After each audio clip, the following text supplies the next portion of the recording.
Sridhar Guruvaya vidmahe samastadevaya dhimahi tanno sarva prachodayate.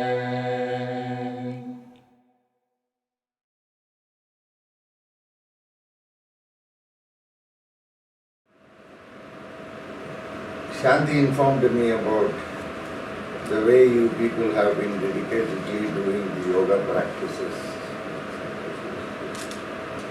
She was exchanging her views.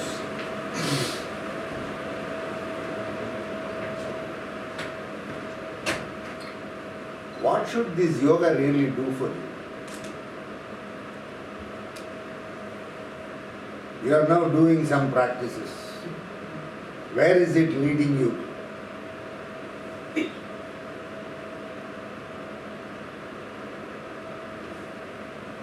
Have you got any idea about it, where it leads you to?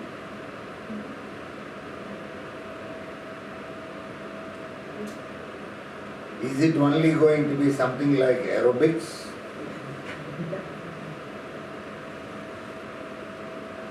Is it something to do with only the probably maintaining a very trim body?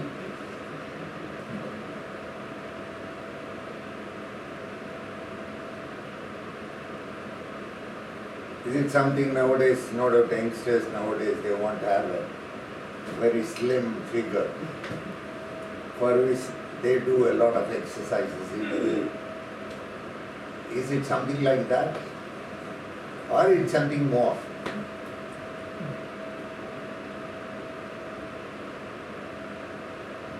Where actually this should lead you to? What is the door it's going to open to you on? What is that?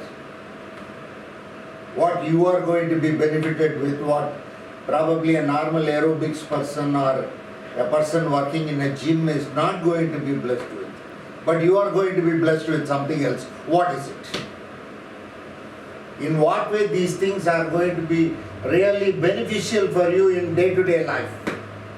Because all said and done, whether you like it or not, you have to live this life. And life is all said and done, once again, very complex. Everybody's life is not the same.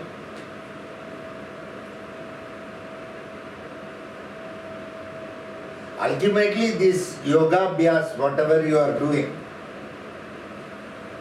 must be in some way aiding you to live more a joyous life. I am not bothered about what is going to happen to you in the next, when you are next going to be born. Is it going to be a reincarnation of you, or are you going to resurrect yourself? Once again, are you going to come back? I am not going to talk about all that, because that is not the purpose of yoga. Yoga is more concerned with the present.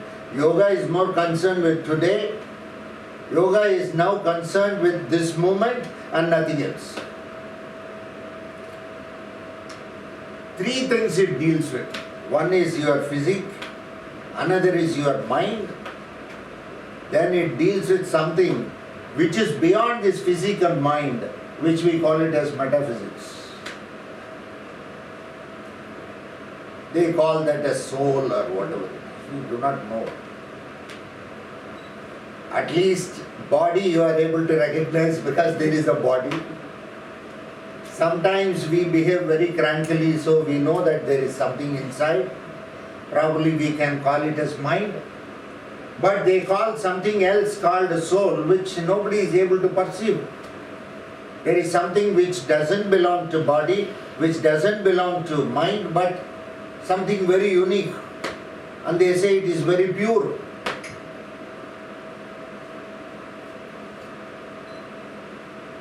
So yoga is going to probably bring a balance.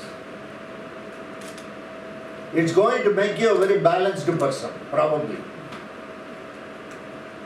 That is what Patanjali says. He has given a lot of things to do and not to do. There is prescription, there is proscription. Certain things you are allowed to do, certain things you are not allowed to do. You go to your master, the master becomes very tough.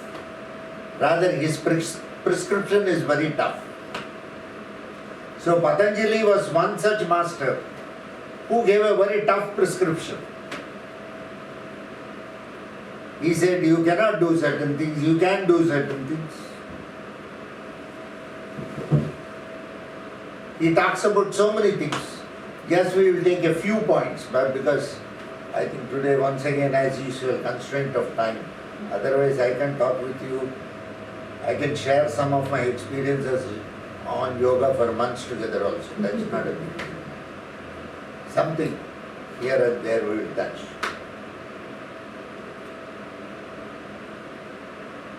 He wrote something called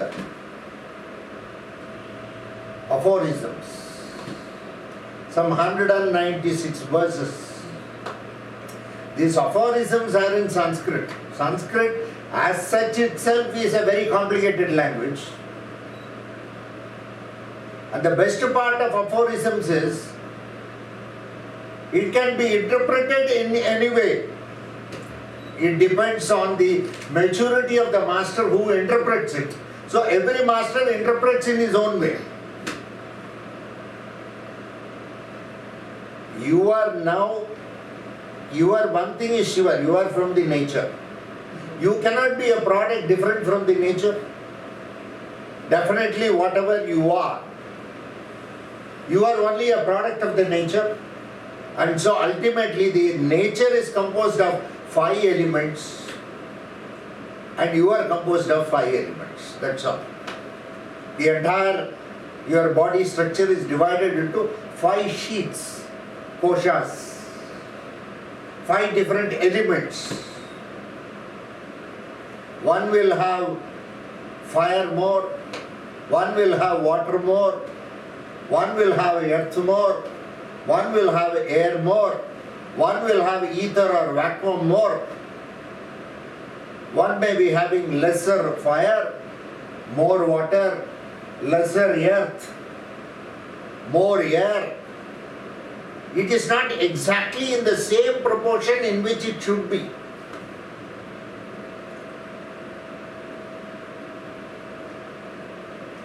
Can the yoga do something about this? Can it change this combination in any way?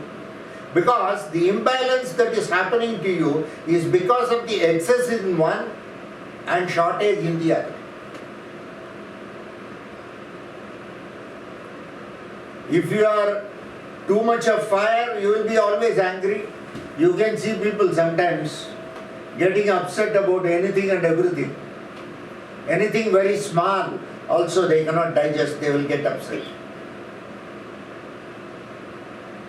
If it is water, they will be so sublime, so compassionate. Even where they have to stand up and talk for something, they won't do it. Being too much compassionate is also dangerous. Because people will take you for granted. Very simple. In this world, you must have everything very balanced. So these 5 elements of nature is there with the Guru also, with the Master also, who teaches you yoga. Even Shanti must be having it, Sridhar must be having it, you all must be having it.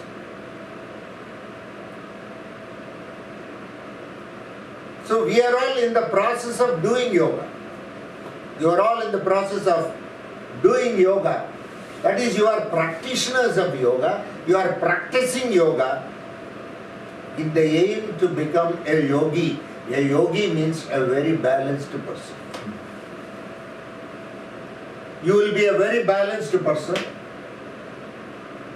You will know when to act, when to react. Action is different, reaction is different. We all know to react, we do not know to act. But as a yogi, you will be knowing what to do at what point of time, how to behave. What will be your group behavior? What will be your individual behavior? When to act, when to react, when not to act, when not to react. All these things, it brings a balance in your entire system, both mind, body, thereby making you a more metaphysical personality beyond the limitations of the body and mind. So he said certain things. He talks on 4 padas mainly. He says Samadhi pada, Sadhana pada, Vibhuti pada and Kaivalya pada. 4 chapters. That's all. Once again a very big ocean. If you go into it, it will take a lot of time to come out of it. I am just touching a little bit on that. I should get really some time to, it should be for 10 or 15 days, like every day we do some Ashtanga yogas and then we do some lectures and then we have a workshop like Mother, she was telling me, it's a big procedure. Sometime we have to do it, not in that hurry-burry.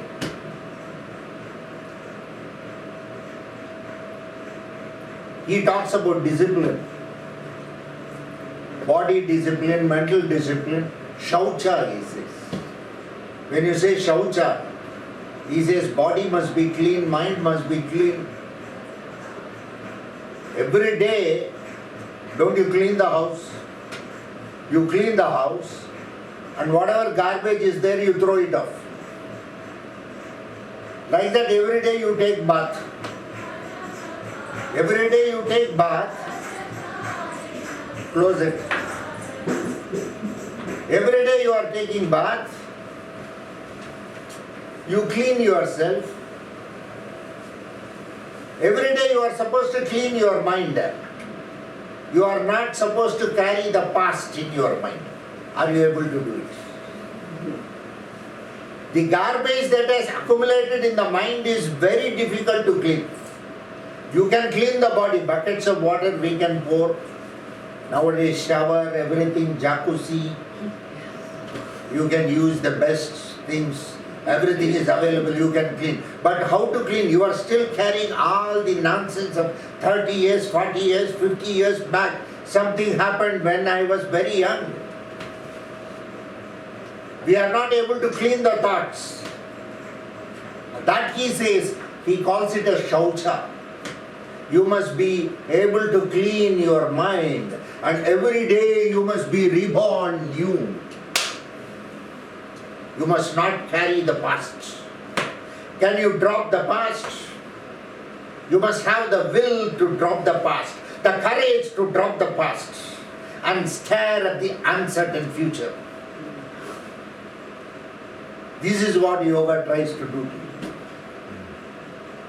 Can you drop the past? This is a very big question. Even yogis are not able to answer this. They will be only smile at it if you go and ask them this. Can I drop the past? If you go and ask, that fellow will give you a broad smile.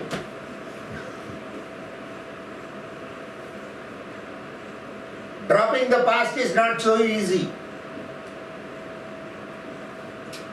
You are not supposed to carry on with anything about the past. You are supposed to have a blank mind. Today morning when you start the day, nothing of yesterday should come with you. Then you will be a rejuvenated person. You will be able to see the light within yourself because you have cleaned yourself. That he calls it a shaucha.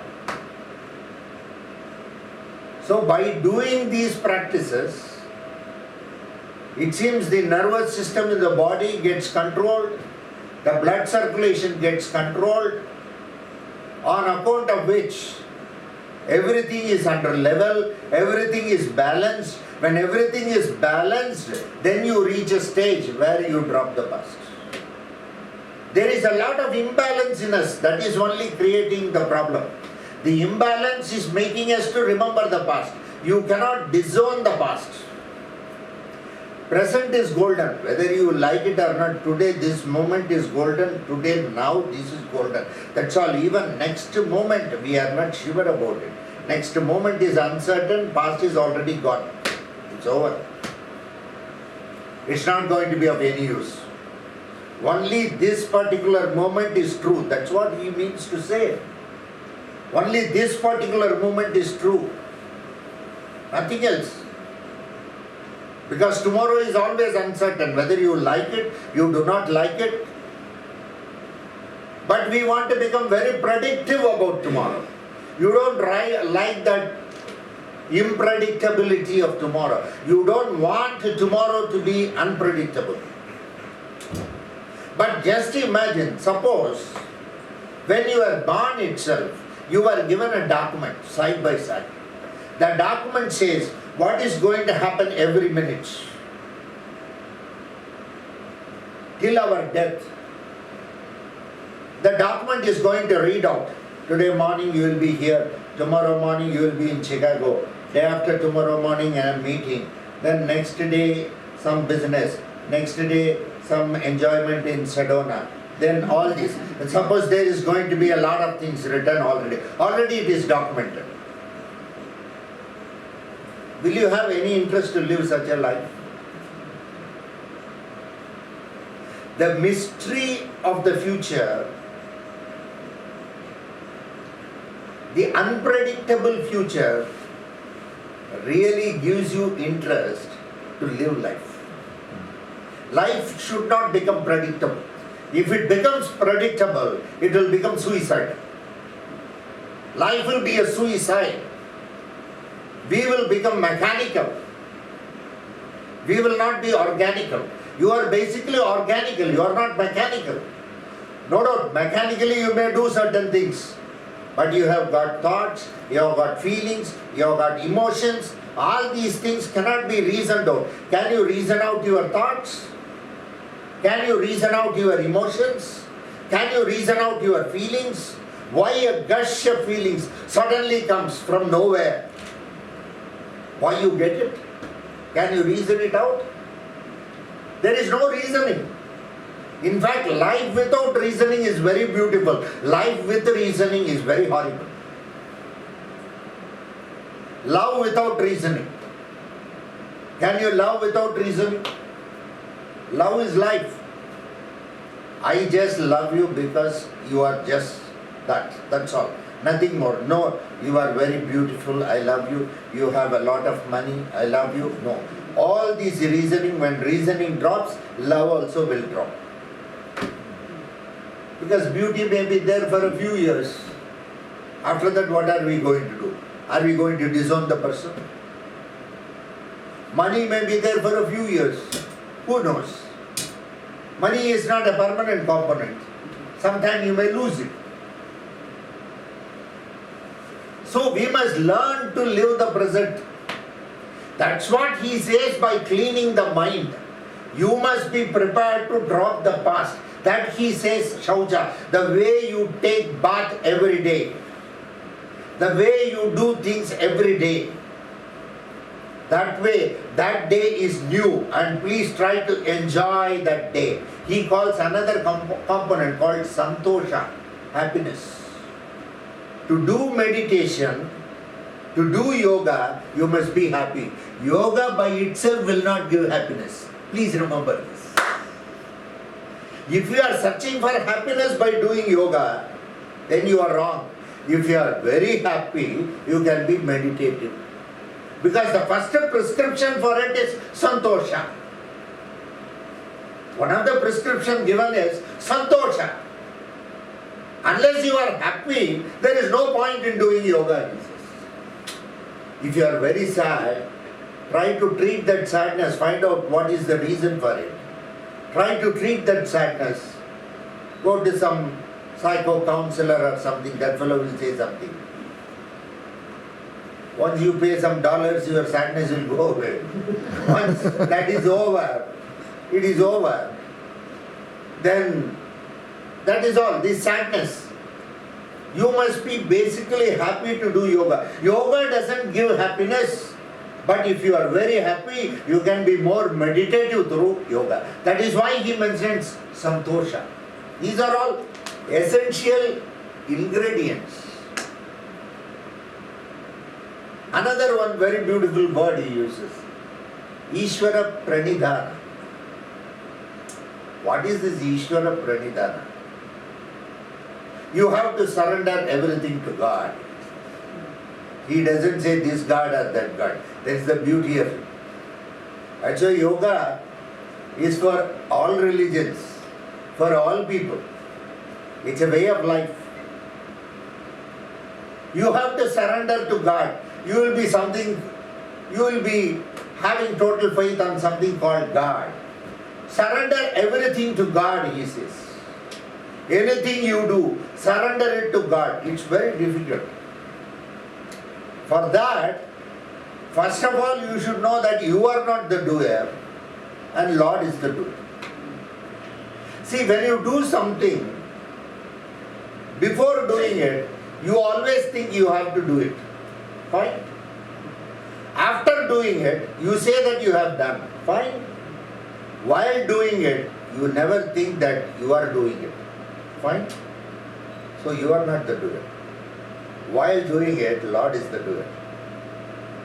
Never the thought comes that you are doing a particular thing. Before doing, you will think, I have to do it. After doing, you will think, I have done it. But while doing, you never think that you are doing it. It never comes to the mind when you are involved in doing a particular thing, that you are doing a particular thing. For example, cooking in the kitchen. Morning you are cooking breakfast. Before cooking breakfast, you will be thinking, I have to make breakfast for everybody at home. After cooking, you will think, I have already made breakfast. But while making breakfast, you don't think that I am now making breakfast. Because when you do the act, you forget yourself. Where you forget yourself, it means God has entered you, and that particular thing is done by Him and not by you. So you are not the doer. The ego self comes before, the ego self comes after the act, but never during the act. That is where you are very pure. That is why things are very perfect. The perfection in doing a particular thing is there because you are not the doer, the Lord is the doer. At any point of time. Now if I am lecturing, I am not lecturing. I am not thinking also that I am lecturing. But if I am able to cohesively present the points, it's the Lord who is doing it, I am not the doer.